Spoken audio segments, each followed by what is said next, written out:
mobilize mais energia no nosso corpo para o que a gente chama de luta ou fuga, né? Então, as primeiras pessoas, os primeiros pesquisadores a falar sobre estresse identificaram isso, né? Tem uma reação, né, em comum entre vários animais que permite que ele consiga, diante de uma ameaça, ele consiga lutar, ou ele consiga fugir mais rápido, ou simplesmente ele venha a congelar. Então surgiu essa terminologia, né, de lutar, fugir, congelar. E o estresse, quando a gente vai analisar na parte fisiológica, e aí eu estou falando, eu não sou um cientista, né, do estresse, eu sou simplesmente um operador de segurança pública, que eu tenho percebido a necessidade de conhecer mais sobre o estresse, então venho me debruçando já há alguns anos a respeito disso. E mudei muito minha forma de pensar a respeito das armas de fogo, principalmente do treinamento, aceitando o fenômeno do estresse. Então, quando a gente tem um estímulo, tanto na questão sensorial, ele muitas vezes, quando a gente percebe esse estímulo como ameaçador para o nosso equilíbrio, para a manutenção do nosso corpo, nosso bem-estar, a gente vai desencadear uma série de reações, que em geral vão se utilizar no estímulo do hipotálamo para poder mobilizar o sistema nervoso autônomo simpático. E aí, o que é que isso quer dizer? Vai ter uma série de reações em cadeia, mobilizadas pela questão da adrenalina no nosso corpo, que vai provocar, por exemplo, como está mostrando aqui na apresentação, a elevação do ritmo cardíaco, da nossa respiração, da nossa pressão sanguínea, tensão muscular. A gente vai ter uma mobilização de energia diferente, só que muita gente fala como se isso só fosse bom, né? O estresse só fosse uma coisa boa, você fica mais forte, você enxerga melhor, você fica mais capaz de lutar. Isso é verdade quando a gente analisa o Homem das Cavernas, né? Quando a gente analisa no padrão evolutivo, um animal que ele precisava simplesmente bater mais forte ou simplesmente saltar mais forte, né, correr mais rápido. Desse jeito é bom, só que para o indivíduo que precisa manipular uma arma de fogo que tem gatilho, teclas pequenas, tem uma série de procedimentos, troca de carregador, etc., para isso atrapalha bastante. Então, quando a gente vai analisar o estresse em diversas perspectivas, a gente analisa que ele vai promover um desequilíbrio, na verdade, fisiológico para poder angariar recursos para vencer um problema. E depois de vencer esse problema, ele vai ter um período aí para poder retornar ao status anterior. E aí a gente tem, na hora que a gente mobiliza esses recursos, né, a gente vai ter uma respiração ofegante, a nossa pupila vai ficar dilatada, e aí muita gente fala que quando a pupila dilata, então você vê melhor, enxerga melhor. E também acaba não sendo bem assim. Junto com isso, a gente tem, por exemplo, a visão em túnel, que vai ser ampliada, né? Então a gente tem um foco muito grande, mas a gente perde visão periférica. Então isso no cenário moderno, no cenário de combate, né, urbano, isso é muito ruim. A gente vai ter uma piora muito grande nas habilidades motoras finas e complexas, né? As habilidades motoras finas são aquelas que vão requerer a questão de uma coordenação de mãos e olhos. Então, aquelas coisas que a gente faz com os dedos. Então, manusear uma tecla de um retângulo carregador, bem como encontrar alguns materiais no seu colete, ou enfim, isso daí fica muito mais difícil de fazer. Você tem a elevação do ritmo cardíaco, isso vai mudar, inclusive, nossa forma de perceber o ambiente, porque a gente tem um decréscimo aí em algumas da atividade cerebral, né, de algumas áreas, e isso prejudica a nossa capacidade de analisar os fatores, né, de maneira detalhada. A gente simplesmente começa a seguir num padrão muito mais automático, né? Então, o estresse ele tem que ser visto na questão da mobilização da energia para vencer um desafio, de uma reação emergencial ao perigo, né? E tem um termo que ficou cunhado aí na literatura, que é a síndrome da adaptação geral, que fala muito sobre essas fases do estresse, né? O estresse ele começa com um estímulo que ele é muito bom, né? Porque justamente ele aumenta seu nível de alerta, você tem uma capacidade de usar energia maior, só que chega um ponto que ele começa a lhe trazer uma série de prejuízos cognitivos, motores, né?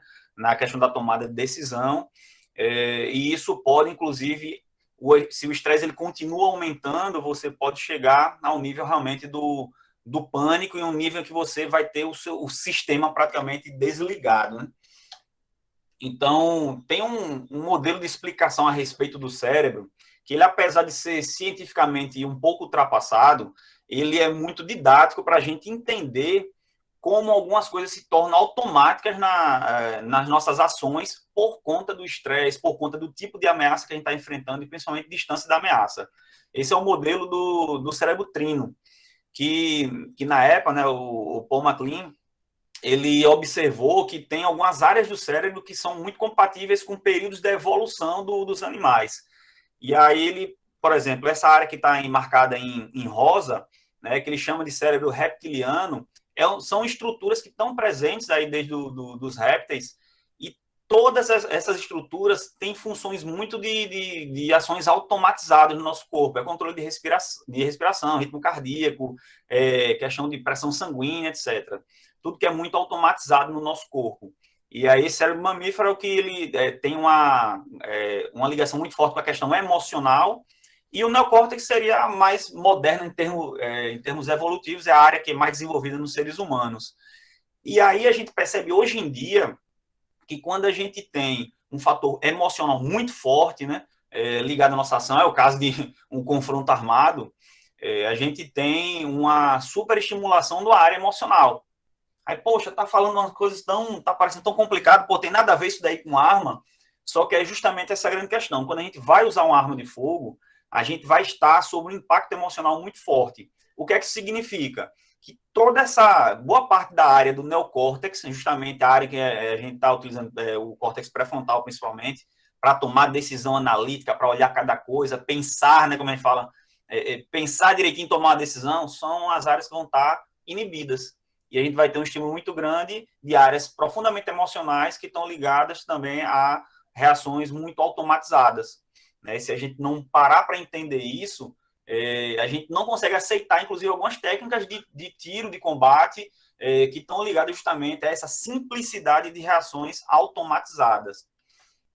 E aí chega um termo, né, que foi até o Daniel Goleman que criou, né, essa expressão do sequestro da amígdala. Que a amígdala cerebral, na verdade, são duas amígdalas, né? São áreas muito pequenas que justamente compõem aí um circuito que está ligado a as reações emocionais, e ele, por sua vez, aciona o hipotálamo, que aciona todo esse desencadeamento do estresse, da reação de estresse, muitas vezes em períodos críticos, né, emocionais, essa amígdala vai ter uma estimulação tão forte que ela vai bloquear toda a área do pré-frontal. O que quer dizer? A amígdala sequestra a decisão do que fazer. Então, muitas vezes a gente treina o uso da nossa arma, entendendo que no contexto crítico, na reação armada, a gente vai ter a capacidade plena de decidir qual técnica usar, o que fazer, como fazer e quando fazer. Sendo que, nesse momento, a amígdala vai sequestrar essa decisão e vai executar o que ela tem programado. Mas como assim? Tem programada como?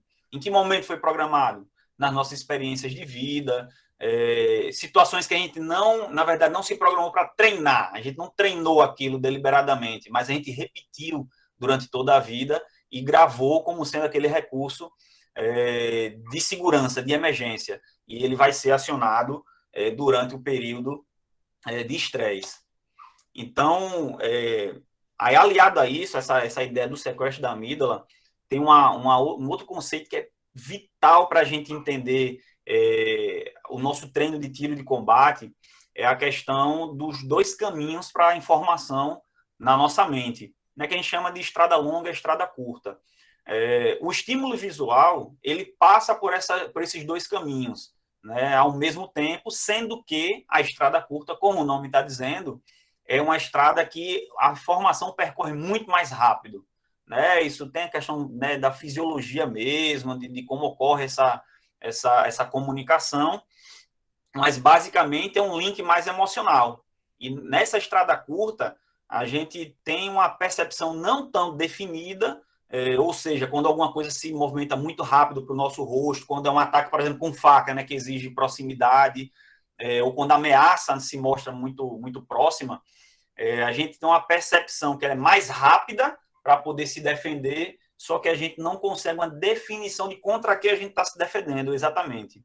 Sendo que essa estrada longa, ela vai passar por todo o córtex, vai comparar com as memórias e vai ter uma definição muito mais exata, só que ela é mais demorada. Então a gente fala muito que a estrada curta é a visão do susto e a estrada longa é a visão da identificação de fato. É por conta da estrada curta, por exemplo, que a gente toma um susto quando, sei lá, uma barata voa na direção do nosso rosto. Mesmo a gente sabendo que uma barata não mata a gente, mesmo sabendo que uma barata não vai conseguir provocar nenhum dano sério, mas a gente tem padrões ali, esquemas mentais específicos que tomam uma decisão antes da gente, a gente se assusta, se protege, etc. Isso ocorre também com a utilização da arma de fogo.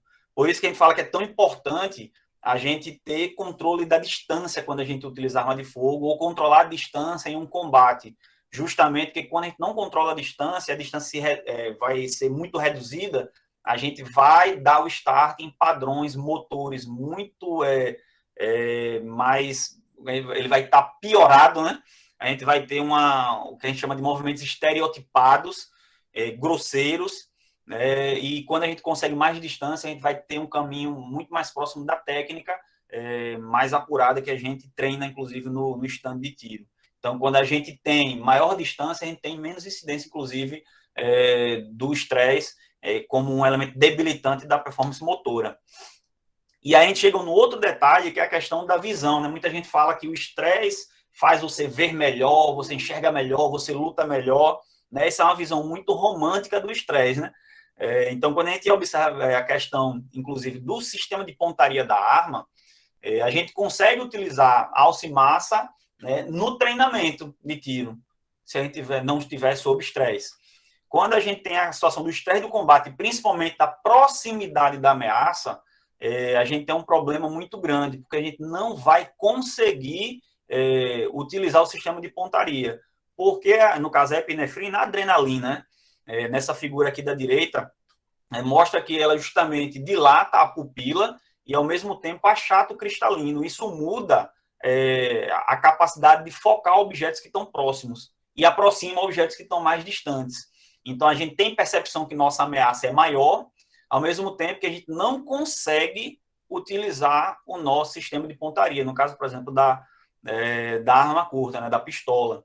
Então, mas o que é que isso quer dizer? A gente tem que treinar, a gente não é mais para usar sistema de pontaria na arma curta? Lógico que não, só que a gente vai, né, discutir de maneira específica durante as aulas da pós, como a gente conciliar o treinamento com a realidade operacional, que é do caso de você não conseguir focar objetos que estão próximos. Então, compreender que isso é um fenômeno fisiológico e psicológico é super importante, porque senão a gente vai estar simplesmente negando a realidade. E justamente essa figura da direita, eu tirei de um livro que chama justamente a abordagem científica do treinamento baseado em realidade, né? É o que tem mais novo, aí esse livro foi lançado em 2018, nos Estados Unidos, e assim, fruto de muita pesquisa, e é um conteúdo assim excelente.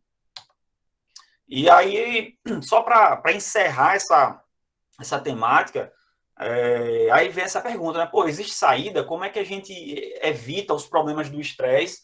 Né? E eu sempre falo que a primeira coisa é a gente aceitar o que o estresse causa, né? Que justamente essa discussão nossa aqui hoje é por conta disso, é para a gente aceitar que o estresse ele causa uma piora na performance motora, na nossa performance cognitiva, atrapalha a nossa percepção, aumenta a visão de túnel, muda, inclusive, como a gente interpreta a realidade, como a gente confunde estímulos, como a gente deixa de ouvir bem ou tem passa a ouvir de forma seletiva.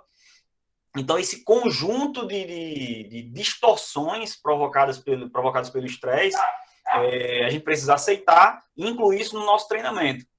Então, a gente precisa entender que a gente tem que ter um treinamento que seja congruente ao estresse, quando isso é possível. Né? A gente vai discutir muito sobre isso nas matérias, Neres vai falar muito sobre isso, Rafael vai falar muito sobre isso. A importância da simplificação de procedimentos, então a gente vai entender melhor por que algumas técnicas do tiro de combate se preza muito pela simplificação, você usar um procedimento que serve para várias situações. A gente vai entender o que é superaprendizagem, ou seja, o que é o valor da repetição, quando a gente não tem como conciliar a técnica que a gente vai utilizar com simplesmente o que a gente faria instintivamente, naturalmente, sob estresse. Então, o uso da arma de fogo, de ferramentas, de materiais mecânicos é muito prejudicado sob estresse. Então, algumas coisas a gente tem que simplesmente repetir de forma andragógica, planejada, programada, para conseguir, né, ter eficiência. O poder da simulação de realidade, inclusive também do treino mental. Então, só para a gente recapitular, o fenômeno do estresse, apesar dele ter um componente psicológico, ele também tem um correspondente fisiológico, ou seja, a produção de hormônios, a questão da atuação do sistema nervoso autônomo simpático, uma mobilização de recursos. Isso vai provocar uma série de consequências no nosso corpo, como o aumento da pressão sanguínea, o ritmo cardíaco, sudorese, vai parar a nossa digestão, vai dilatar a pupila, vai aumentar a atividade cerebral em algumas áreas e bloquear a atividade cerebral em outras. Por isso que muitas vezes a gente analisa vídeos e olha assim, nossa, como é que ele fez isso? Ou então a gente analisa um vídeo e diz, poxa, como é que esse cara trocou tiro e ficou com o celular no ouvido? Não é possível que ele ache essa ligação mais importante do que a vida dele. E a gente vai entender justamente, observando isso, que o estresse ele simplesmente desliga algumas capacidades da gente de tomar decisões, né? E acaba sobrevivendo, né? Acaba se mantendo aquilo que a gente treinou de maneira adequada, que sai de maneira, de certa forma, autônoma, né? Então, essa é uma discussão inicial, né, sobre estresse, e durante a pós-graduação, nas matérias, a gente vai ter uma discussão muito mais profunda, muito mais pontual, mais completa, né, com material de apoio, etc. Esse material em slide eu vou divulgar também, vai para o grupo de vocês, e inclusive ele tem alguns links de vídeo, né, onde tem um símbolozinho do YouTube, você clica o vídeo justamente para poder dar o exemplo do que a gente estava falando aqui durante a apresentação. Então, você vai ter um vídeo para poder entender como é isso na realidade. Então, não sei se eu passei aí do tempo, eu tenho esse problema grande, mas a discussão era isso que eu queria trazer, né, de maneira super resumida, e fico aí à disposição dos senhores, caso, né, tenha tempo para a gente tirar algum tipo de dúvida. Beleza, pessoal? Eu acho que não passei tempo não, né, Rosa? Passou não, Calaço. Tá ótimo, tá ótimo. Aqui você vai dar aula também, Calaço, de modelo? Vai ter um tópico lá de modelo também? Gente, ó, se tiverem alguma dúvida, podem mandar aí no chat, mande no chat, que no final, dando tempo, a gente pergunta aí aos professores. Calaça, meu irmão, muito obrigado. Foi excelente. Como a gente está falando aqui com vocês, esse momento de hoje é para justamente vocês terem esse gostinho aí, né, do que vai estar na pós. Como a gente está sempre batendo aí na tecla, não é uma pós para você ter apenas o título, é para você ter o conhecimento. Então, nós vamos trazer aí informações detalhadas para vocês. São 456 horas aulas efetiva, né? Então, será aí uma pós muito cheia de conteúdo, de fato, né? E para continuar nessa instigação, para que vocês entendam um pouquinho sobre armas, munições e balísticas, agradecendo já o Calaça, quero convidar agora o Neres, que vai falar, dando continuidade a essa temática, agora sobre mentalidade de combate. Neres, meu mestre, é contigo. Fala, meu irmão. Deixa eu compartilhar aqui a tela.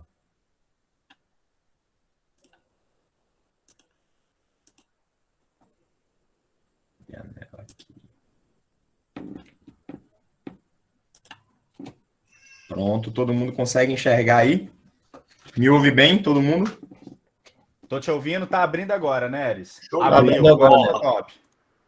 Boa, show de bola. Então, galera, vamos falar aqui um pouco sobre mentalidade de combate em uma abordagem mais holística, onde a gente vai procurar hoje entender por que é tão importante hoje a gente compreender de fato que a mentalidade de combate é muito mais importante que em outros tempos.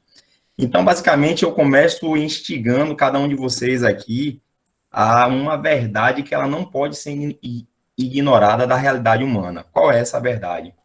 Onde tem mais de duas pessoas, tem conflito. E onde tem conflito, quando você não está preparado, né, você pode se deparar com uma situação que você não está preparado para lidar com aquela situação. E isso é muito interessante, porque quando a gente pensa em mentalidade de combate, o conceito mais clássico dele é justamente que a mentalidade seria um estado mental que te coloca em ação, né? Te coloca em ação diante de algum desafio, diante de alguma situação que está colocando a sua integridade, a sua vida em perigo. Só que quando você para pensar hoje, no mundo que nós vivemos, a mentalidade de combate ela é muito mais ampla, porque não tem como você restringir isso apenas a uma ameaça hostil, de uma ameaça, seja com a faca, seja com a arma, seja uma ameaça de uma violência urbana. A mentalidade de combate ela deve ser compreendida de fato de forma holística, né? São o somatório de eventos que nós acumulamos durante toda a nossa vida que vai repercutir o adulto que você é hoje. Então, muitas vezes, a tua perspectiva hoje de suas capacidades, elas podem não corresponder a, de fato, o que tem dentro de você. E é por isso que é interessante a gente estar aqui falando sobre isso, um pouquinho, né, de forma resumida, porque quando a gente começa a compreender que não é importante só você conhecer, é importante você se conhecer, você invadir, você investigar o seu interior, para que você possa revelar as suas potencialidades ou os seus pontos a você melhorar e você possa desenvolver. Então, eu acredito muito nisso, né, que o ser humano é uma incógnita, né, é um xizinho. A gente não consegue mensurar a previsibilidade dos nossos comportamentos diante de vários fatores estressores, inclusive os vários desafios da vida, quais sejam aí passar em algum concurso, ser bem-sucedido, ter uma relação amorosa saudável, tudo isso são fatores que vão estar se comunicando diretamente aí com os nossos estados mentais, né? A forma como a gente interage com esse meio ambiente. Então, primeiramente, eu queria trazer aqui para vocês uma análise da mentalidade evolutiva, ou seja, a mentalidade ela foi se transformando ao longo da história. A gente pode pensar que, inicialmente, a gente pensar lá em nossos antepassados, né? A gente conseguir retroceder, a gente conseguir digredir, né? A um tempo mais hostil, a um tempo em que nossos predadores eram mais fortes, eram mais velozes que nós, e que o nosso foco ali era aquela sobrevivência mais básica, a sua sobrevivência da sua integridade física, ou seja, o teu instinto de autopreservação. No início, a relação dos homens com os animais foi isso. E isso levou a gente a se reunir em grupos, ou seja, com um processo ali de coesão, a desenvolver ferramentas, né? O arco, a lança, a ferramentas que pudessem nos dar uma vantagem nesse ambiente hostil. E aí a gente vai evoluindo, se a gente parar para pensar, a gente vai aumentando em população, a gente vai ganhando o conceito de território, a gente vai ganhando o conceito de nação, ou seja, a gente vai estabelecendo algumas ambições. E nessas ambições a gente tem aí ao longo da história as guerras, que são guerras que estão vinculadas aí ao objetivo de conquistar mais poder e território. E isso também vai estar ligado a uma mentalidade, né? A uma mentalidade da época. E hoje, o que é que a gente pode dizer de hoje? Cara, hoje a gente está em uma sociedade complexa.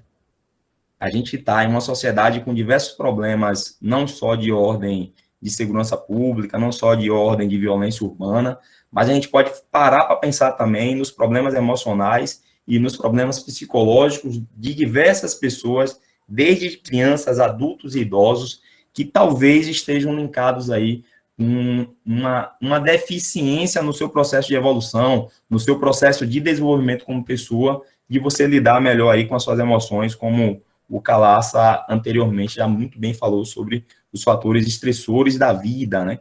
Que podem ser vários. A gente está num foco voltado aqui para armas de fogo, mas uma abordagem mais holística, uma abordagem maior, eu acredito que uma série de eventos vão contribuir como a gente é capaz de responder aos desafios da vida.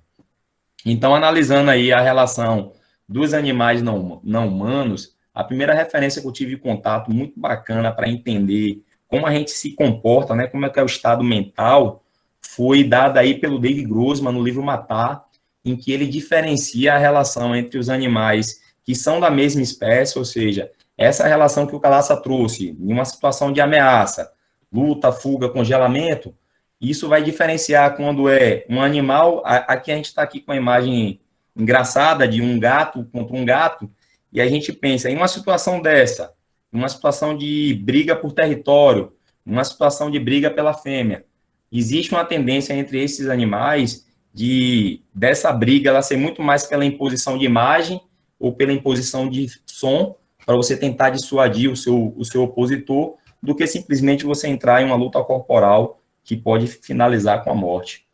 Agora, quando a gente está numa relação de presa-caçador, ou seja, animais de espécies diferentes, aí as coisas mudam.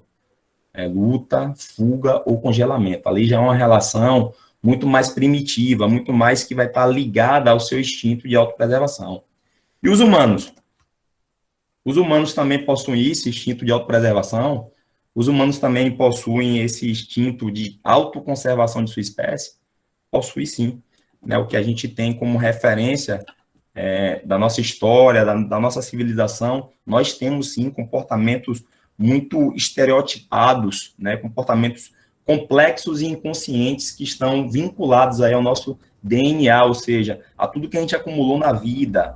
Mas a gente tem uma diferença em relação aos outros animais que nos coloca um patamar acima, ou seja, um patamar um pouco mais sofisticado. Um patamar que nos coloca numa condição de observador do ambiente, numa tentativa de compreender ele para você conseguir interagir melhor com ele. A gente pensa, a gente sente, a gente planeja, a gente analisa, ou seja, a gente muda, a gente aprende, a gente desaprende, a gente consegue sim, através do treinamento adequado, a gente consegue inclusive passar por cima desse nosso instinto de preservação da nossa própria espécie. E a história das guerras estão aí mostrando que basicamente o foco e o objetivo de todo o treinamento voltado para a arma de fogo, voltado para a defesa, voltado para o combate, é justamente fazer o homem encarar o seu maior desafio, que é o medo. E esse medo nos coloca algumas dificuldades nesse trato, nessa relação, com essa possibilidade de você deixar de existir. Espera aí, aqui deu uma... Então, basicamente, a forma como a gente enxerga, a forma como a gente percebe o nosso ambiente, a forma como a gente interage, a forma como a gente reage aos comportamentos dos outros, ela vai ser uma combinação de todo esse DNA genético que a gente acumula dos nossos antepassados, e a gente já pode dizer que as pessoas acumulam um repertório de DNA, de genética, acumulam de formas diferenciadas. A gente não pode dizer que eu herdei do meu antepassado determinado comportamento. Cara, não tem como precisar na história e esse mapeamento de onde é a tua origem, se é uma origem aí de um guerreiro, se é a origem de uma pessoa mais pacífica, de uma pessoa mais ordeira, mas enfim, isso de alguma forma vai influenciar aqui, no que a gente traz, que são os aprendizados, a questão cultural e a questão das suas experiências. Isso que, de fato, vai modelar em mais de 90% aquilo que você é hoje e aquilo que você é capaz de fazer. Então, basicamente, apesar da gente ter uma abordagem dentro do aspecto genético, de capacidades, de potencialidades de comportamento, a gente reconhece, por tudo que está positivado, que o que mais vai influenciar a sua capacidade, ou seja, o teu potencial, é justamente o somatório aí dos teus aprendizados, da qualidade das tuas experiências, da tua cultura, de onde você está inserido, de como é que é esse ambiente, como é que esse ambiente interage com você, como é que você interage com esse ambiente. Então, isso vai mudar a forma como a gente toma a decisão.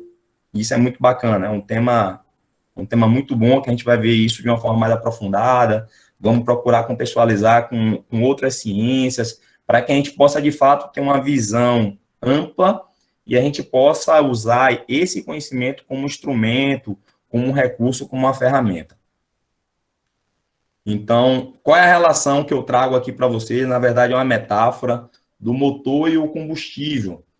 A relação básica aí do motor e o combustível é o seguinte: os dois formam um sistema. Um não funciona sem o outro. O combustível é o que vai dar ali a energia para o motor, ou seja, para o carro se mover. Se a gente contextualizar a situação da mentalidade, a gente pode dizer o seguinte: você ter mentalidade simplesmente não é garantia que você vai ter poder de ação, né? Ter mentalidade e não ter os recursos em ação não significa que você vai ser capaz de agir.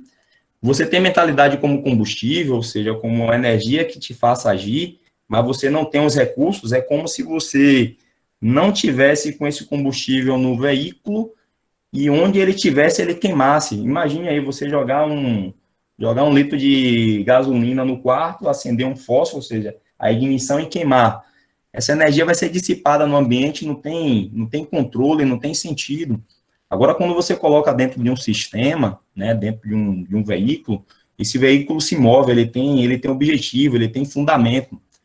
O inverso também é verdadeiro. Não adianta você ter todo o preparo técnico, ter todo o repertório de recursos, se você não tem a motivação, se você não tem a coisa que te faz ir à frente, que te mobiliza, que te coloca para lá, a coisa que te coloca para frente, que te motiva a vencer as coisas da vida, ou seja, que te motiva a acordar todos os dias e a trabalhar, ou te motiva a todos os dias querer voltar para os teus entes queridos e sobreviver. Então, é uma metáfora muito bacana aí que você pode entender melhor a relação da mentalidade de combate com um sistema que é o ser humano, né? As coisas não podem ser vistas de forma isolada. Se você enxergar essa área do conhecimento de uma forma isolada, sem linkar com todo o contexto que envolve isso, inclusive você mesmo, o teu lado interior, a gente não vai estar falando de forma apropriada sobre mentalidade de combate. E aí o que eu trago para você é o seguinte, né? O que você vê? Né? A gente vê uma imagem projetada de um gato, uma imagem de um gato, mais o reflexo de um tigre. Veja bem. Para pensar. Agora é a coisa mais importante aqui do final da nossa pré-leção. Independente de como você se enxerga, como pessoa, como operador de arma de fogo, não pense que lá fora, do outro lado, o outro que você pode estar vendo ali, como um coelhinho, né, como um gato, ele não pode ser um tigre, não. Né? Se você acredita que você é, de fato, uma pessoa preparada para usar os seus recursos e diante das situações corriqueiras, como uma situação de trânsito ou não, saiba que do outro lado pode ter uma pessoa disfarçada de cordeiro, pior ou melhor que você. Então, quando a gente se coloca nesse contexto, a gente tem que parar para pensar que a gente enxerga e a gente interage o mundo com a nossa lente, né? Com a nossa soma de aprendizados. Mas a gente precisa, nesse ambiente complexo, nesse ambiente dinâmico, nesse ambiente imprevisível, a gente precisa antecipar uma série de reflexões para que a gente seja capaz de agir de forma inteligente. É justamente isso que nos diferencia de qualquer animal. Então, basicamente, a imagem projetada é essa, não adianta, não tem mentalidade de combate, não tem a ver com teus recursos, não tem a ver com teu tamanho, não tem a ver se você é pequenininho, não tem a ver se você é grandão. Mentalidade de combate é algo complexo, é algo holístico, é uma incógnita que você não sabe se de fato você tem, a não ser no momento que a situação surgir e que você vai precisar responder de forma adequada.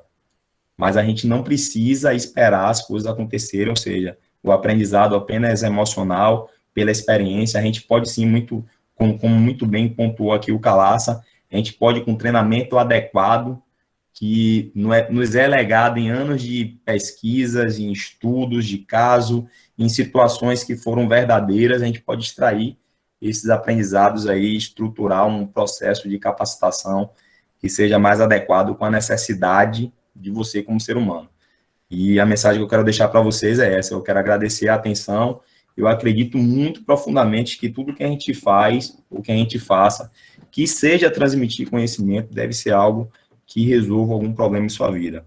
Então, se você ainda está na dúvida se você vai fazer essa pós, abrace essa pós aí, é conhecimento, o mercado está cheio de informação, você pode sim buscar informação em todo lugar, mas o problema de tanta informação é porque você e eu e qualquer pessoa não é capaz de processar tudo. A gente precisa de um método, de uma estrutura simplificada para que a gente possa transformar informação em conhecimento. Pega a informação, masteriza, transforma em conhecimento. Conhecimento é aquilo que você extrai da informação e que você pode aplicar em sua vida. Se você só estuda, ou se você só faz as coisas por fazer, sem estratégia de aprendizagem, ou seja, sem objetivo, você não consegue chegar a lugar nenhum. Eu acredito que o objetivo dessa pós é lhe dar um direcionamento, uma visão clara para você chegar lá. Então, essa é a mensagem que eu queria deixar para vocês. Tenham uma boa noite. Quem ficou até aqui, continua até aqui, são os resilientes que vão concorrer a essa bolsa aí. Desejo sucesso para todos, tá bom? Um abraço, estou à disposição para qualquer dúvida, senhores.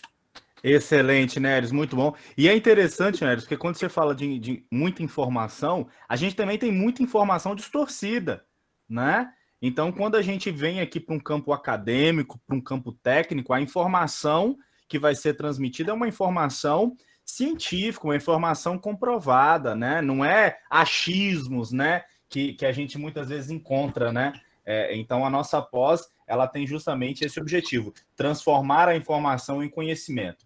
E só lembrando, gente, que no final a gente vai ter o sorteio da nossa bolsa, e aí vai ter as informações também, né? Já tem algumas perguntas aqui no chat. Se você quiser fazer a sua pergunta, pode fazer aqui no chat, que a gente vai responder logo após. Obrigado, Neres, mais uma vez. Neres vai estar com a gente em algumas disciplinas aí, então vocês vão ter oportunidade de conversar durante a aula. Lembrando que as nossas aulas serão ao vivo, ou seja, você vai ter esse contato com o professor, essa oportunidade de questionar ao professor, de perguntar ao professor, que é um grande diferencial de algumas outras que são no sistema unicamente em EAD, né, em que você apenas está ali de longe. Não, nossas aulas são ao vivo, embora você vai ter uma oportunidade de assistir por um período, se naquele dia você não conseguir, mas o nosso objetivo é que você esteja na nossa aula ao vivo para interagir com o professor. Bom, obrigado, Neres. Vamos agora conversar com o professor Rafael. O Rafael vai falar sobre defesa residencial. Rafael, meu mestre. Rafael é o nosso xodozão. Rafael, é todo seu. Tamo junto, meu irmão. Vamos lá, todo mundo consegue ouvir? Faz um legal aí, só para que eu... 100%? Show de bola. Cara, é fácil falar. Vou até cronometrar meu tempo aqui, porque esse Calaça conseguiu, eu tenho que conseguir também. Aí, vamos lá. É fácil falar depois de Neres e Calaça, porque vocês conseguiram acumular um conhecimento, esse conhecimento está numa memória, e agora nós vamos exemplificar algumas coisas falando da questão da temática da defesa residencial. Nós temos um grupo bem heterogêneo, nós vimos isso naquela resposta do formulário que vocês deram lá. Vocês, muitos são do campo operacional, né, trabalham com policiais, militares, enfim, e alguns de vocês também vêm do meio acadêmico, né, então estão buscando esse conhecimento acadêmico aí. Mas vamos lá. Alguma coisa que une todos vocês na questão da defesa residencial chama-se arma de fogo, ou o desejo de ter uma arma de fogo para a defesa. Mas a arma de fogo, será que ela vai resolver todo esse problema da sua defesa residencial? E aí a gente começa a devagar agora. Para quem já tem uma arma de fogo aí, vocês têm um local pré-determinado para guardar essa arma? Aí você pode estar respondendo, sim. Beleza. É o melhor local? Aí você, eu acho que sim. Aí, ó, como vai mudando. Como as respostas vão criando outras palavras, vão se agregando outras palavras, tudo no tocante à dúvida. Então, vamos lá. Se você possui uma arma de fogo, você tem que ter um protocolo de defesa da sua casa com essa arma de fogo. Certo? Aí a gente já começa, sim, faz sentido, mas você tem ou não? Bom, guarda essa informação aí. Os seus familiares também sabem onde essa arma de fogo estão? Sabem usar essa arma de fogo? Eu falo um filho maior, eu falo um filho com sei lá, 15 anos, 16 anos, que tem ou uma filha, ou a esposa, o esposo, enfim, das mulheres que estão aí. Tem uma arma de fogo, tem um protocolo, sabem usar os familiares? Não. O que é que esses familiares vão fazer na hora de uma emergência? E a gente começa a criar um contorno assim, de, poxa, não é só uma arma. A verdade é essa. E aí eu pergunto a você, você realmente conhece a sua casa, o seu castelo na palma da mão? Sim ou não? Então vamos lá. Dinâmica muito simples. Eu quero que vocês imaginem, podem até fechar o olho se for mais fácil. Imaginem vocês andando, agora eu quero que vocês andem de forma rápida, mentalmente dentro da casa de vocês. Saiam do quarto, no banheiro, sai do banheiro, vai no outro quarto, volta na cozinha, vai lá na porta, senta no sofá. Se a sua casa tem um espaço externo, vai lá no espaço externo. E aí, o que eu estou fazendo com vocês? Muito simples. Vocês estão trabalhando uma questão mental de um conhecimento que vocês têm na palma da mão. Eu aposto que vocês, quem ainda está fazendo aí, não topou em nada, porque sabe mais ou menos onde é o caminho. Aí eu dou um plus agora nessa dinâmica. Eu vou apagar todas as luzes ou vendar vocês. Será que o resultado vai ser o mesmo? Fica a reflexão. Será que o resultado vai ser o mesmo? Essa mesma destreza de caminhar rápido por dentro dos móveis, livrar um centro, um sofá, uma porta, um guarda-roupa. Será que essa destreza vai ser a mesma se tiver alguém dentro da casa de vocês? Então, assim... E aí vocês, voltando à primeira questão lá, vocês não estão sozinhos, lembrem disso. Tem uma família, tem uma arma, tem uma segunda arma. E aí? Quem quiser responder no chat, vai lá e manda para você. E aí? É a mesma coisa? Então as coisas começam a ganhar contorno. Mas vamos lá. Ainda com essa questão de grupo. Quando a gente fala de defesa residencial, é você, sua família, é a sua menor equipe. O seu castelo é seu, tem que ser defendido. Mas vamos lá. Muitos conhecem ou são da época em que, digamos que de 1970 mais ou menos até os anos 2000, as armas de fogo eram presentes nas casas. Todo mundo conhece alguém que tinha um revólver em casa, sem registro, sem nada, mas tinha uma arma em casa. Essas pessoas, elas não se preocupavam com capacitação. De 2000 até o 2018, mais ou menos, nós temos uma mudança nesse cenário, onde as armas começam a ser questionadas, estatutos de armamento, vocês vão ver nessa questão na parte jurídica da pós, mas as armas elas começam a ser demonizadas. Então, as armas começam a se tornar um objeto elitista e começam a sair do nosso cenário. E aí, não atribuindo questão política, mas num cenário mais recente, nós temos essa arma de fogo voltando ao nosso cenário.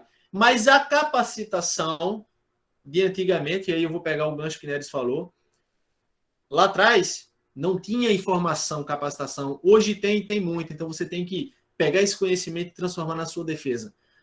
Então nós temos um contexto histórico de transição da arma de fogo, presente ou ausente do nosso círculo por algum tempo, e agora, nesse momento, presente e acessível a várias pessoas, ainda como uma questão elitista por causa do seguro, mas a gente já viu que eu tenho que conhecer a minha casa na palma da mão, eu tenho a minha, como é que eu posso falar? Eu tenho a minha arma, mas é o combustível e o motor. Pô, não tem que se combinar? Então, para que eu tenha essa combinação perfeita, tudo parte, e aí foi muito bem casado essa sequência de palestras, dessa sequência de participação aqui, com o que Calaça falou e com o que o Neres falou acerca de mentalidade. Como funciona o cérebro e a mentalidade. De que adianta você ter a arma se você nega a existência da violência ao seu redor? Se você acha que nunca vai acontecer? Se a casa do lado foi roubada, a casa do outro lado foi roubada, a sua casa é intocável? Ou ela é a próxima? Você é aquela pessoa que chega e sai de forma displicente? Você tem que entender que você é a última barreira para a segurança da sua família, do seu castelo. Somente isso. Você que tem uma arma de fogo em casa agora, você tem que entender só isso. Você é a última barreira contra o mal. Beleza? E aí, quando a gente vai avançando nessa questão dessa mentalidade, eu agora tenho uma necessidade de conhecer a minha casa, beleza? Tenho a necessidade de conhecer a minha casa melhor. Eu acho que quando o Rafael falou para eu andar rápido, de olho fechado, ou imaginar tudo escuro, ou imaginar alguém na minha casa, eu travei no meu quarto, eu não consegui descer a escada, ou eu fiquei colado, o travado que o Neres falou, que o Calaça falou, é uma reação neuronal. Vocês vão ver isso aí mais específico e mais aprofundado. Mas vamos lá. Conhecer a sua casa é algo muito, muito importante. Então, conhecer um ponto forte da sua casa. O que seria um ponto forte da sua casa? Um local onde você consegue ter visão da parte externa, seja uma janela, a sua porta, a parte de cima da janela, um primeiro andar, uma escada, enfim. O que é que torna a sua casa, a sua proteção, algo forte? Então você já começa a pensar daí. Ao contrário, o que é que torna a sua casa exposta? Sua casa tem um muro baixo, não tem cachorro, não tem uma cerca elétrica, e nós falaremos disso na disciplina sobre camadas de segurança. Será que sua casa, da rua, sua casa é a única que não tem uma cerca elétrica? Então, você pensando como ladrão, qual era a casa que você iria escolher? Entende como por vezes, a gente tem que pensar como um marginal? Entender isso do prisma, do ponto de vista deles. Então, um ponto forte, eu já conheço a minha casa tem um muro alto, minha casa é bem iluminada, tem um cachorro, tem um sistema de segurança eletrônica, eu tenho minha arma, beleza, são pontos fortes. O que é um ponto fraco? O muro é baixo, aqui perto tem um local crítico, aqui atrás é uma mata, eu preciso sair de manhã cedinho, ainda está escuro às vezes, enfim, isso é um ponto fraco, isso é um momento crítico, beleza? Sobre iluminação, tem gente que, vocês só entenderem, tem gente que ama ver a casa iluminada. E aí o que é que essas pessoas fazem? Colocam a iluminação do muro para a casa. Só que quem está do lado de fora tem visão total da casa. Essa casa, a casa que eu moro hoje, ela era desse jeito. E aí, de dentro de casa, eu ficava olhando assim, eu fazia, puxa, como é que tinha esse reflexo? Então, eu fui lá, mexi em todos os refletores, botei tudo para o chão, justamente para que eu pudesse ter esse controle visual de dentro da casa. Então, são coisas simples do dia a dia que potencializam a sua segurança. Beleza? Então, a iluminação, ela pode ser natural, um dia de lua, ela pode ser artificial por uma iluminação externa, mas ela pode ser também uma iluminação por uma questão de lanterna, por exemplo. Uma lanterna dedicada numa arma de fogo, uma lanterna que você usa na mão, 50 mil lumens que você escolheu, mas e aí? A gente também precisa saber usar essa. E aí na cadeira nós teremos mais tempo, são 18 horas aulas para que a gente consiga construir uma defesa residencial bacana, mas só para que vocês atentem para esses insights, essas dicas simples que vocês precisam ter. E aí nós chegamos nesse avançar desses tópicos que a gente separou para vocês aqui. Na pior situação, onde o cérebro vai funcionar, talvez, de forma prejudicada, como o Calaça bem exemplificou, alguns aspectos psicológicos entrarão em jogo, como o Neres falou, num cenário de invasão da sua casa, num cenário de confronto dentro da sua casa. Nesse exato momento hoje, você se julgaria apto, você olharia para a família assim, eu estou pronto para defender vocês. Mentalmente vocês respondem. Será que está mesmo? Então, assim, eu estou, mas preciso melhorar nisso. Eu estou, mas tenho que treinar mais isso. Então, é agora que a gente começa a ver esse contexto do combate, beleza? Nós sempre ouvimos falar, eu tenho muitos instrutores de tiro aí, movimento é vida. Movimento é vida, beleza, no stand, no confronto, na área aberta. Dentro da casa, não. Movimento não vai ser legal para você. É o que a gente chama de ponto de bloqueio. Então, quem vai entrar, e a gente faz sempre aquela analogia com o filme, né? 300, né? A Ascensão do Império, né? Que mostra a filosofia de vida do povo espartano. Aquele desfiladeiro de Termópilas, né, onde o exército muito menor consegue fazer frente a um exército muito maior, justamente aproveitando o relevo do local onde a batalha ocorria. Então, você dentro da sua casa tem uma Termópilas. Ache ela. Esse ponto é um ponto crítico onde as pessoas têm que passar. Quem estiver entrando na sua casa vai ter que passar por ali. E é ali que você vai bloquear. Dali para trás é onde está a sua família. Dali para trás é onde está seu maior patrimônio. Dali para frente é reação. Como vai reagir isso? Aí a gente mostra na disciplina. Beleza? Mas vamos lá. Você tem que ter esse controle psicológico para colocar essa ação em prática. Não é simples puxar o gatilho. Não é simples atirar em alguém. O livro Matar, do Grossman, que também foi abordado por Neres, traz muito isso daí, beleza? Nós temos os efeitos do estresse. Lembre, se for um fato de madrugada na sua casa, você tem uma baixa luminosidade, você tem um sistema nervoso simpático atuando, parasimpático atuando.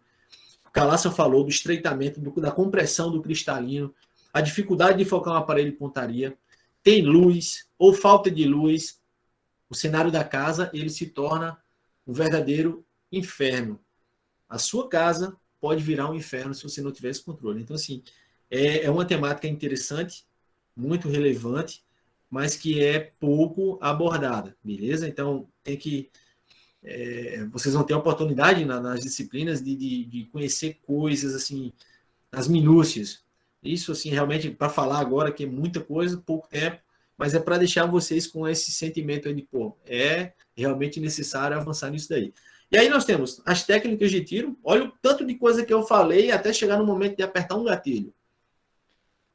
Então, só depois de tudo isso, de um controle territorial, de um controle mental, da resolução dos aspectos psicológicos, é que você vai estar apto a puxar um gatilho em caso de necessidade. E aí?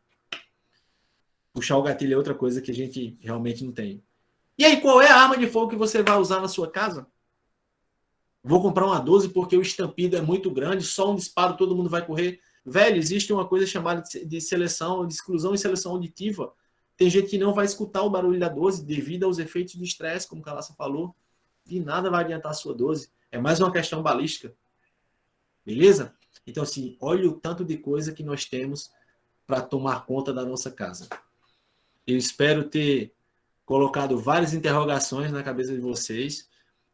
Consegui bater meu tempo aqui e fico à disposição para que... Espero vocês na pós e fico à disposição para que a gente possa pegar esse conteúdo aqui e avançar, aprofundar, dialogar nas aulas. Beleza? Fiquem com Deus. Grande abraço. Valeu, Rose. Muito obrigado, Rafael. Foi excelente. Muito, muito, muito bom. Muito bom. E são coisas, né, que a gente acha que não, né? Vou ter a arma ali e acabou, já tô salvo, né? E aí, na pós vão ter aí várias horas aulas para discutir só esse tema, fora os outros que a gente vai ter também para discutir.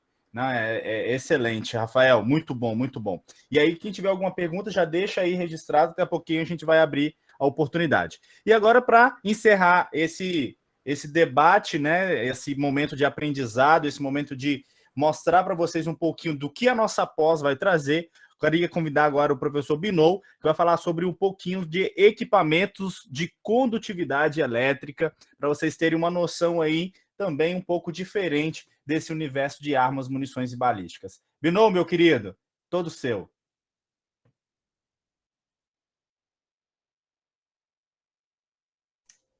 O áudio está desligado. Seu áudio desligou, Binou. Opa, me ouve agora? Agora sim. Usley, obrigado. Boa noite novamente a todos aí. Eu diria que não é missão difícil, não. É missão quase impossível falar depois desses caras aí. Falar depois do Neres, do Calaça. Rafael, então, eu vou até inverter aqui, porque eu ia começar a falar sobre equipamentos de condutividade elétrica e, ao final, eu ia fazer um adentro aí sobre uma PL de uma senadora que possibilita o acesso dos equipamentos de menor potencial ofensivo ao cidadão comum, à população em geral. E aí já tem uma sugestão já para o Rafael aí, futura, de que a utilização desse equipamento dentro do lar, já que é um equipamento de menor potencial ofensivo, a gente pensa com a mentalidade de arma de fogo. Show. Mas já que existe essa possibilidade futura de sendo aprovado, o cidadão também ter acesso a isso, já é uma discussão que a gente tem que pensar também em como pensar no lar tendo um equipamento de menor potencial ofensivo. Então, já vou começar falando disso aí, eu vou inverter a minha programação aqui, vou começar um pouquinho falando dessa pele aqui. Deixa eu só compartilhar aqui agora, tentar compartilhar aqui.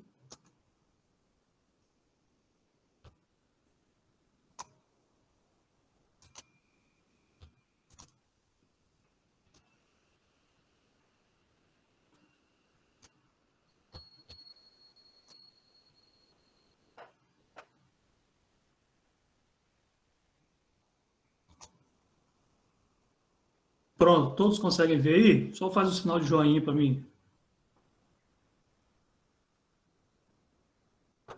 Vou tentar passar isso aqui agora.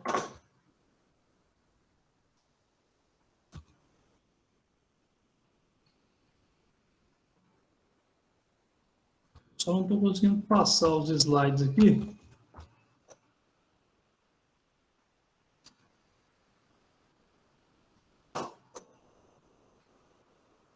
Tá parado na capa. E talvez se tu fechar e recomeçar. Deixa eu fazer de novo aqui, porque eu acho que deu algum problema.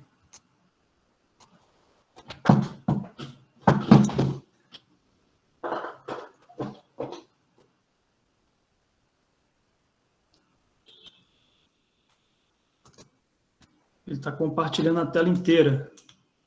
É isso que está acontecendo. Deixa eu interromper aqui novamente. Aqui tá só a apresentação mesmo.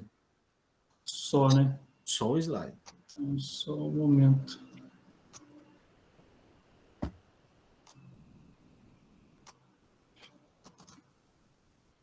Vamos ver se agora vai.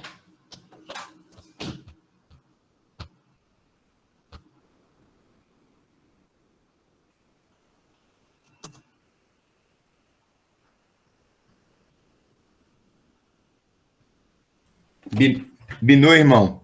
Me ajuda aí que eu não estou conseguindo. Você faz o seguinte, antes de você compartilhar, você coloca para apresentar o seu slide e depois disso você compartilha essa tela. Fiz isso, vamos ver. Fechou. Apareceu? Eu só não consigo passar essa tela depois. Mas aí eu vou, Tenta depois eu apertar vou o- saindo e vou passando manualmente aqui assim, não tem problema. Então vamos lá. Vou inverter um pouquinho aqui, já pegando a fala do Rafael aí, falando sobre essa pele que eu ia deixar para falar no final.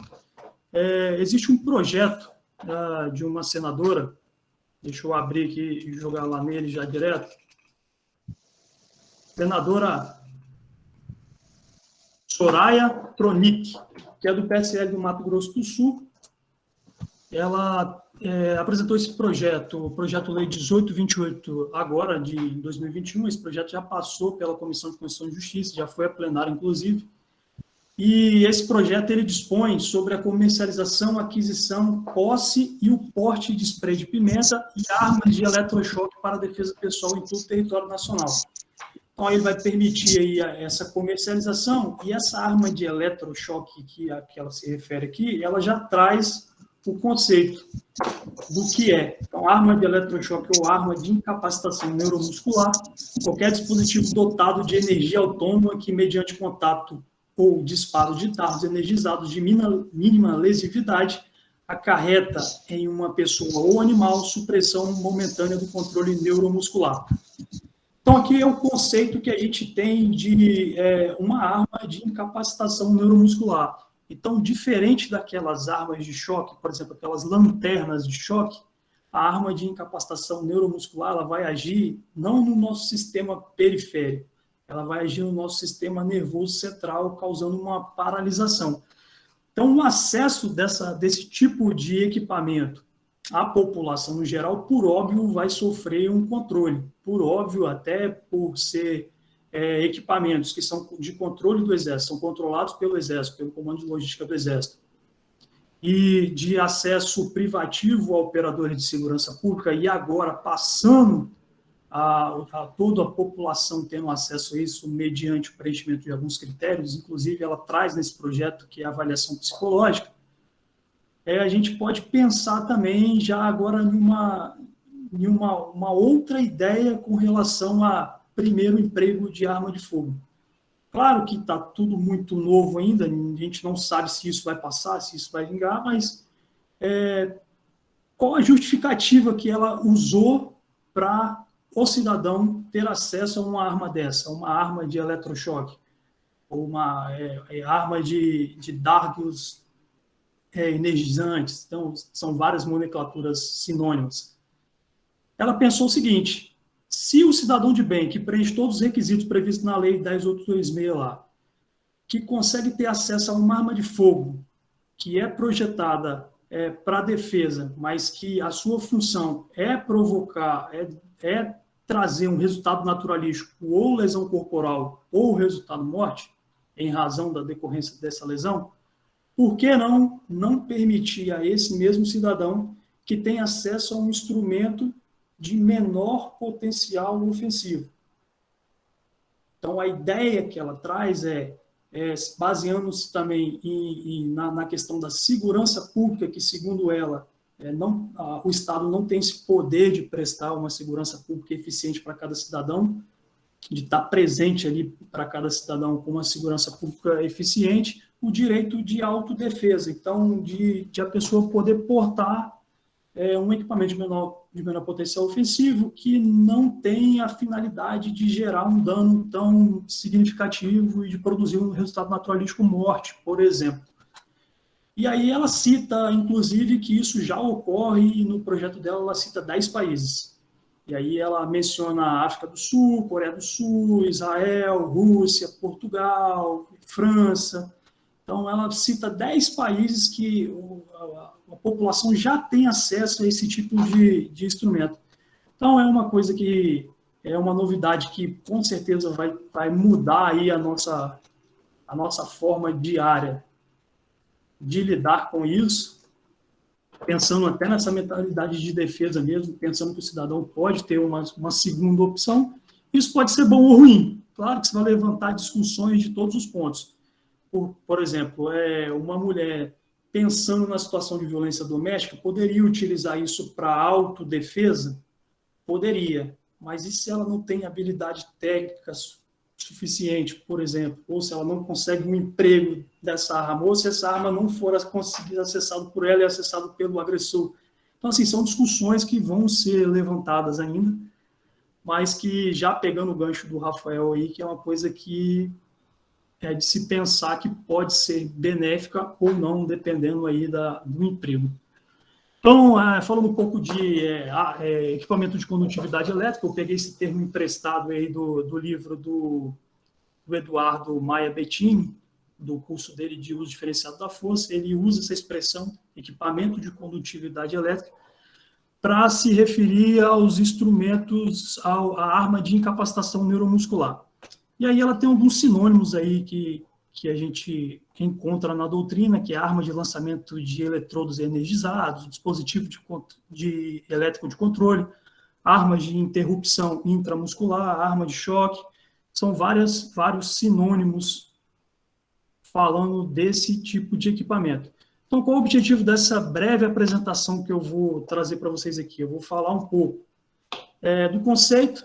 Então, qual é a finalidade dos instrumentos de menor potencial ofensivo no geral, não só do instrumento de incapacitação neuromuscular? A finalidade em si de todos os instrumentos de menor potencial ofensivo, ela tem 3 finalidades, 3 objetivos. Ela tem 3 objetivos e a gente vai saber para que eu quero fazer isso. Depois eu vou passar falando uma breve definição sobre essa arma de incapacitação neuromuscular. Vou falar um pouco da diferença entre o aparelho de choque, vulgarmente conhecido como lanterna de choque, ou aqueles equipamentos de choque mesmo. Se isso é um instrumento também de menor potencial ofensivo ou não, segundo a doutrina de INPO, de instrumento de menor potencial ofensivo. E aí, falando um pouco dos efeitos também provocados por esse equipamento, a gente finaliza o nosso bate-papo aqui. Então, basicamente, todos os tipos de armas, munições e equipamentos enquadrados como instrumento de menor potencial ofensivo têm a finalidade de conter, debilitar e incapacitar. São essas 3 finalidades. Temporariamente, a pessoa envolvida em uma ação. Então, para que eu uso o instrumento de menor potencial ofensivo? E aqui eu já faço uma observação. Nenhum instrumento de menor potencial ofensivo vem em substituição à arma de fogo. Ele vem como um complemento, mais uma opção de resposta ao operador de segurança pública. Então, é muito comum, o Bettini até faz uma breve crítica com relação a isso, de que... Está me ouvindo bem, Vinícius? O Bettini faz até alguma observação que alguns representantes de empresa trazem como solução para todos os problemas, uma arma de eletrochoque, por exemplo. Então, na própria apostila da Senasp, eles destacam isso, que não é um complemento, é uma ferramenta a mais que vai estar disponível ali ao operador de segurança. Aí, claro, a seleção desses níveis, qual o instrumento escolher, durante o curso vocês vão ver em outra matéria que é de uso diferenciado da força, que vai estar comunicando diretamente com equipamentos de menor potencial ofensivo. A todo momento essas matérias vão estar transitando aí. Então vamos dizer um pouquinho sobre os conceitos de conter, debilitar e incapacitar. Segundo a doutrina de instrumento de menor potencial ofensivo, aqui eu extraio da apostila do curso de menor potencial ofensivo da Senasp, Secretaria de Segurança Pública do Ministério da Justiça, pode ser interpretado como a limitação da expansão individual ou coletiva, a não continuidade de determinada ação, impedir de progredir, controlar a ameaça. Então, são conceitos trazidos para conter. Então, quando eu penso em conter, eu penso em limitar, eu penso em diminuir, em evitar a progressão. A contenção, segundo o conceito doutrinário de instrumento de menor potencial ofensivo, é esse. É de impedir a expansão. A segunda conceito aqui, que de acordo com a finalidade que a gente busca de conter, debilitar e incapacitar, o segundo conceito é debilitar. Ele significa perder energia física ou saúde, enfraquecer. Os instrumentos que são considerados debilitantes baseiam-se principalmente no desconforto ou na inquietação, reduzindo a capacidade agressiva do indivíduo.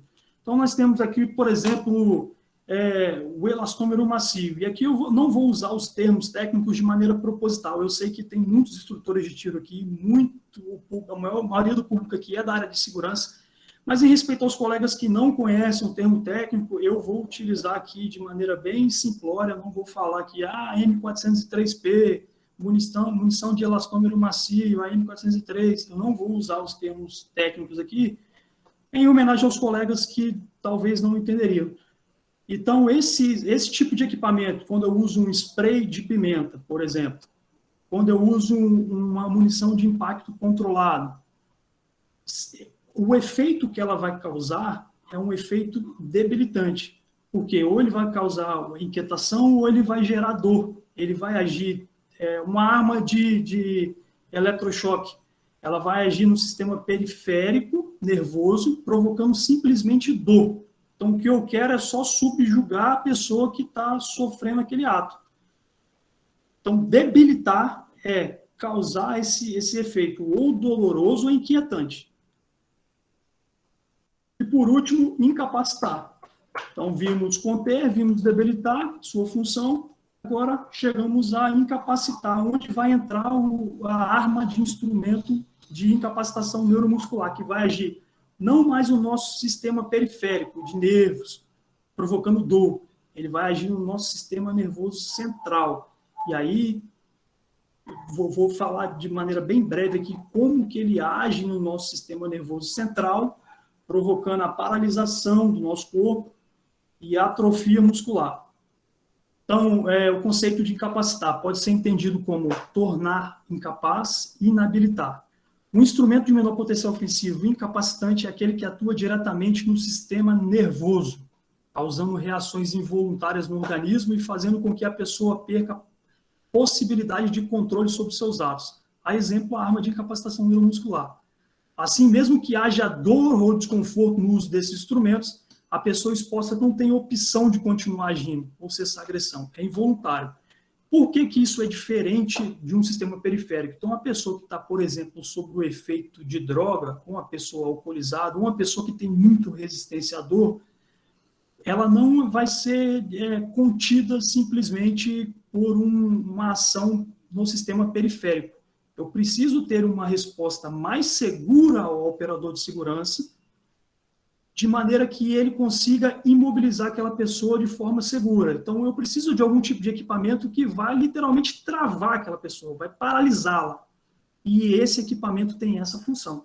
Então, as armas de incapacitação neuromuscular vai agir no sistema nervoso central, fazendo com que a pessoa paralise e tenha rigidez muscular. Ela não vai conseguir se mexer, por mais que ela esteja sob efeito de álcool, mesmo que ela esteja sob efeito de drogas, mesmo que ela tenha muita resistência à dor, ela não vai conseguir progredir com a sua ação se ela for submetida a uma arma dessa, de incapacitação neuromuscular.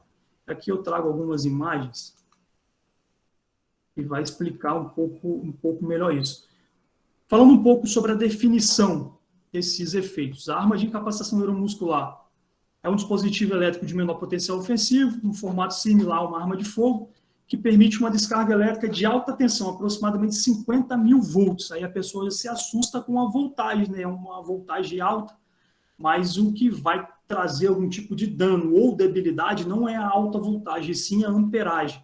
E a gente vai conseguir ver isso com mais profundidade, de maneira detalhada, explicando qual a função de cada valor desse. Então, ela tem uma baixa amperagem, cerca de 0,0028 a 36 amperes. O objetivo é incapacitar temporariamente o agressor. Aqui eu trago dois modelos de armas de eletrochoque, bem comuns aqui no Brasil. O Brasil começou a adotar esse sistema de arma aqui no ano de 2000. Em 2003 se tentou incluir no Estatuto do Desarmamento esse tipo de dispositivo como arma. Em 2005, o projeto foi arquivado. Aqui eu falo de uma breve diferença entre os aparelhos de choque e as armas de incapacitação neuromuscular. Eu já vou pular essa parte aqui, porque a gente já adiantou um pouco falando sobre o sistema periférico e o sistema nervoso central, e já vou entrar direto na parte da incapacitação. A ação de incapacitação neuromuscular acontece porque a arma envia estímulos elétricos semelhantes aos gerados pelo cérebro. E seu maior resultado é quando provoca a paralisação total do agressor. Então, o objetivo dessa arma é paralisar totalmente o agressor. A paralisação do sistema nervoso motor e no sistema nervoso sensorial causam fortes contrações musculares e desorientação, provocando a queda do indivíduo. Aí aqui eu trago algumas imagens mostrando onde se recomenda a aplicação desse tipo de arma. E o efeito em cada região do corpo. Então, por exemplo, na parte do peitoral, a parte superior das costas, perdão, você tem perda da mobilidade dos braços, contração muscular e do equilíbrio. Então, a pessoa vai ter os seus braços contraídos e vai cair. O lado esquerdo e direito do abdômen, desorientação, perda do equilíbrio e descoordenação motora. Então, veja que cada parte do corpo vai ter um efeito, mas todos eles paralisante, se for, obviamente, bem aplicada. Claro que uma pessoa que faz um curso para operar esse tipo de equipamento, ela não vai ter só esse conteúdo teórico, não vai ser suficiente para capacitar um operador desse tipo de equipamento. Ele vai ter que fazer a parte prática, assim como tudo em instrumento de menor potencial ofensivo. Todo operador de menor potencial ofensivo, ele não tem como ser habilitado a utilizar nenhum desses instrumentos só de maneira teórica, ele tem que ser submetido à prática. Então, se eu, como operador de segurança, vou utilizar um Spar 2 GL108E, que é um spray de pimenta com espuma, ele é uma espuma, eu vou ter que me submeter ao efeito desse equipamento até para eu não cometer excesso. Então, eu tenho que saber exatamente a dosagem, para que eu vou usar, quando eu vou usar e a quantidade que eu vou usar para não cometer excesso. Então, o operador de segurança, ele passa por esse tipo de treinamento para ser habilitado a utilizar esses equipamentos. A arma de choque, de incapacitação neuromuscular, diferente do periférico, aqui tem uma divisão: cérebro e medula espinhal. Esse é o sistema nervoso central. Os demais é o sistema nervoso periférico, só vai provocar dor, não vai gerar a paralisação, não vai gerar a incapacitação, principalmente de uma pessoa sob efeito de algum tipo de alucinógeno, ou embriagada, ou qualquer tipo de droga, ou muito resistente à dor. Já no sistema, no cérebro e na medula espinhal, vai provocar esse efeito paralisante. Aí alguns podem fazer pergunta, isso pode provocar algum dano? Que eu tenho uma outra imagem exemplificando o que a gente está conversando. isso pode provocar algum tipo de dano, algum efeito colateral, o uso dessa arma. Já foram feitos 3 estudos científicos com relação a isso. Na verdade, mais, mas os publicados em revistas científicas conhecidos são 3 estudos. E nenhum deles, inclusive um brasileiro, e nenhum deles se provou nenhum tipo de resultado danoso, mesmo nas pessoas que utilizam marca-passo. Porque o marca-passo ele consegue suportar 80 vezes mais o efeito de uma arma de choque do que, por exemplo, você usar um desfibrilador. Então, o efeito sobre a utilização desse equipamento, ela não provoca nenhum tipo de dano colateral, nenhum tipo de debilidade. Só que 2 estudos apresentaram 167 mortes, mas foi um estudo americano ao longo de 10 anos. Só que todas essas 167 mortes foi por uso indevido do equipamento. Esse equipamento ele é programado para ter uma descarga de aproximadamente 5 segundos. E aí eu não vou entrar na funcionalidade específica do equipamento, porque a gente não tem tempo. Mas ele é projetado para dar uma descarga de, no máximo, 5 segundos. E o operador ele pode interromper esse ciclo antes de completar. Então, com 2 segundos, com 3 segundos, eu posso desativar esse equipamento. Se eu der vários disparos, durante o ciclo de 5 segundos, se eu ficar apertando o gatilho, ele não vai renovar essa carga. Mas após 5 segundos, se eu apertar, ele renova essa carga. Esses disparos múltiplos que podem provocar algum tipo de dano. E aí os estudos mostraram que de 5 a 40 minutos após essas pessoas que morreram terem sido submetidas a esse excesso ou esse emprego irregular, vieram a falecer. Então, abordando aqui de maneira bem simplórica, o corpo humano ele é comandado através de impulsos elétricos transmitidos pelos neurônios. Esses impulsos nervosos passam pelos dendritos e de um neurônio para um axiônio. Tem uma imagem aqui que vai exemplificar melhor isso, de forma subsequente através das sinapses. Então, as sinapses são essas transmissões nervosas e a arma de choque vai usar exatamente esse pulso elétrico sobre o nosso corpo. Agindo no sistema nervoso central, ele vai emitir exatamente esse pulso elétrico, fazendo com que o corpo fique paralisado. Então, por mais que a pessoa seja forte, por mais que a pessoa seja tolerante à dor, por mais que ela não esteja no seu estado de consciência, ela não vai conseguir se mover, ela vai travar e vai cair. Como resultado dessa descarga elétrica de alta voltagem, porém com baixa amperagem, como eu destaquei, que é o que provoca a debilidade ou algum tipo de lesão, temos uma paralisação involuntária que consequentemente, vai acarretar numa rigidez muscular, sem resultados colaterais ou sem sequelas ao corpo humano, possibilitando a imobilização segura da pessoa submetida a esse procedimento de incapacitação neuromuscular. Senhores, eu tentei resumir aqui bem rápido, que eu sei que está todo mundo muito ansioso aí com relação ao sorteio. Então, a seleção do tema aqui foi de maneira bem genérica, bem simplórica, só para apresentar mesmo de maneira proposital em razão dessa possibilidade dessa PL passar e esse tipo de equipamento ter mais acesso, né, à população de uma maneira geral.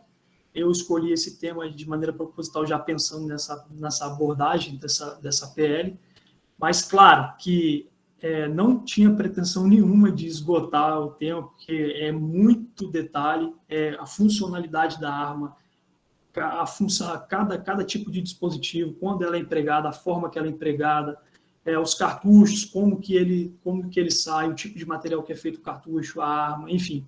Nada disso foi objeto nosso hoje aqui, porque foi só apenas uma exposição, uma degustação do que a gente vai encontrar na nossa pós-graduação. Que não vai ser só também as armas de eletrochoque, nós vamos ver todos os tipos de munição, então munição de impacto controlado, munição com agente químico, com pimenta, com CS, os tipos de granada. Então, todos os tipos de instrumento de menor potencial ofensivo, de maneira detalhada, como que funciona, como que é acionada as granadas, como que ela funciona, emissão de luz, emissão de agente químico, granada de mero efeito moral. Todos esses tipos de equipamento a gente vai abordar na nossa pós-graduação. Então, eu vou passar a palavra aqui, já agradecendo a todos aí pela paciência, passar a palavra ao Rusley, que vai estar dando sequência aí ao sorteio, finalizando e agradecendo vocês aí pela paciência até aqui. Uma boa noite a todos. Rusley, com você. Muito obrigado, Binou. Isso aí foi só um gostinho aí do que a gente vai ter. E aí, só para algumas pessoas, né, já estão perguntando, as nossas aulas vão começar no dia 7 de dezembro. As nossas aulas acontecerão nas terças e quintas, de 19 às 22 horas. Só para vocês terem uma ideia aí das matérias que nós teremos na nossa pós. Nós teremos História das Armas, Classificação das Armas de Fogo, Armas e Tecnologia, Direitos Humanos aplicados à segurança pública, Direito Penal, Processo Penal aplicado, Estatuto do Desarmamento e Legislação de Armas, Legítima Defesa aplicada, História da Violência, Violência e Arma de Fogo, Noções sobre Explosivos, Instrumento de Menor Potencial Ofensivo, que inclusive é com o professor Binou, Balística Geral, que tem a balística interna, externa, terminal, anteparos balísticos, balística forense, calibres e munições, planejamento e prevenção defensiva, gerenciamento de crise e análise de risco, balística aplicada ao tiro de precisão, sistema de armas, equipamentos e acessórios, zeragem da arma, aspectos operacionais e uso seletivo da força, mentalidade de combate, que é com Neres e com Calas, atendimento pré-hospitalar, que é com Doc Manilha, sobrevivência urbana, autodefesa contra o crime e violência, que é um com Humberto, combate em ambiente confinado, defesa armada e a metodologia de pesquisa, que também é uma matéria que nós teremos. Com os professores, além do que nós tivemos hoje, nós teremos o Paulo Bedran, nós teremos o Perito Barros, né, o Rafael, que está aqui com a gente, o Aldemar Oliveira, o Humberto, que eu falei com vocês, o Calaça, que estava aqui com a gente, o Gaspar também, o Rodrigo Bernardo, o Rodrigo Ferreira, o Rodrigo Menezes, que também é um coordenador, o Thiago Minogo, que está aqui com a gente, o Charles, que também vai estar com a gente, eu que vou estar com vocês, o Neres, que estava aqui com a gente hoje. Então, nós temos um grupo aí muito bacana que vai estar com vocês durante a pós-graduação. Vamos aqui, 3 minutinhos. Alguém tem alguma pergunta? Só clicar aí no levantar a mão para a gente tentar responder alguma. Júlia Pimentel já levantou a mão. Júlia, faz aí a sua primeira pergunta. Boa noite para você. Boa noite a todos. Estão todo mundo me ouvindo direitinho? Todo mundo ouvindo. Ah, sim. Bom, me chamo Júlia, né? Eu sou formada em Direito. Eu gostaria primeiramente de parabenizar pelo conteúdo da live. Foi muito interessante. E eu queria saber até quando eu posso me inscrever na pós e como que eu faço para me inscrever também. Ótimo, Júlia. Então, a nossa aula começa dia 7 de dezembro, né? Então, e a gente tem vagas limitadas. A gente já está quase chegando no finalzinho das vagas, então é importante que quem tiver interesse e quem quiser fazer a matrícula, já está aqui no link, né? E vai estar no WhatsApp de vocês também, sesv.br/pós-graduação/AMB, de Armas, Munições e Balísticas. sesv.br/pós-graduação/AMB. Duração do curso é 18 meses, como todas as pós, né? E nós teremos aulas nas terças e nas quintas-feiras, das 19 às 22 horas. E lembrando que se você não puder assistir naquele dia, a aula vai ficar gravada durante 7 dias para que você também possa assistir, tá? Então, terá aí essa oportunidade. Nossas aulas serão no sistema virtual, tá? Nossas aulas serão no sistema virtual com todas essas matérias que vocês tiveram acesso aí, que nós acabamos de comentar, tá? Então, todas as matérias que nós comentamos aqui serão dadas no sistema virtual e ao vivo. Então, você vai ter a oportunidade de conversar com o professor, ok? Alguém tem mais alguma pergunta? Silene perguntando se será alguma aula prática. Todas as aulas serão virtuais, Silene, para conseguir contemplar todo mundo. Moraes. Oi. Vamos ler eu acho que é Pote ou é Pati Moraes. Isso. Abre o microfone, Pote. É Poti. Poti mesmo? Legal. Deixa eu te falar, o Tiago estava dizendo aí que essas armas, no caso, seria legal se tivesse uma aula prática, né? Para conhecer melhor. Eu acabei de fazer perícia, mas foi presencial. No caso, online, fica muito defasado aí essa situação? É Poti? Poti? Sim. Poti? Na Entendeu? verdade, não. Entendi. Na verdade, não. Assim, eu me referia à qualificação do operador de segurança.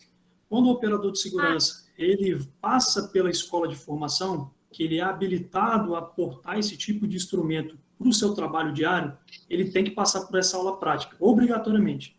Só o conhecimento teórico não o habilita a portar esse tipo de equipamento. Só que para vocês isso não vai tirar o conhecimento. Vocês não vão sair como operadores de instrumentos de menor potencial ofensivo. Isso não é a proposta. A proposta é trazer o conhecimento, trazer como isso funciona, como isso é aplicado, em que situações é aplicado, para você ter todo esse arcabouço teórico. Futuramente se aprovou o acesso de uma pessoa portar isso para ela. Provavelmente, isso aí não está no projeto, mas provavelmente a pessoa vai ter que se submeter a um curso que tenha essa aula prática também, porque não tem como só a parte teórica habilitar uma pessoa para o uso de instrumentos de menor potencial ofensivo. E lembrando que aqui na pós-pot, a gente vai ter 15 horas só de IMPO. 15 horas só de IMPO para discutir essa temática. Beleza, obrigada. De nada. Alguém tem mais alguma dúvida? Então a gente convida aí vocês, né? Quem não fez a matrícula ainda, nossas aulas começam dia 7 de dezembro, tá? Então quem não fez a matrícula, corre lá. Tem um link, vai ser mandado o link também no WhatsApp de vocês. Tem o link aqui nas mensagens, tá? Lembrando que profissionais de segurança pública, né? Guardas municipais, policiais militares, civis, federais, né? Todos têm 10% de desconto, tá? Todos têm 10% de desconto. E aí, lá no site que a gente está mandando aí para vocês, na hora que você clicar aí nesse link, sesv.br/pós-graduação/AMB, tem o valor certinho, tem as divisões, você pode dividir no cartão de crédito, tá? E é valor recorrente, então você pode dividir lá no cartão de crédito. Tem as disciplinas lá falando, tá? Tem a foto dos professores também, tem os nomes dos professores para que vocês não percam essa oportunidade. E agora, eu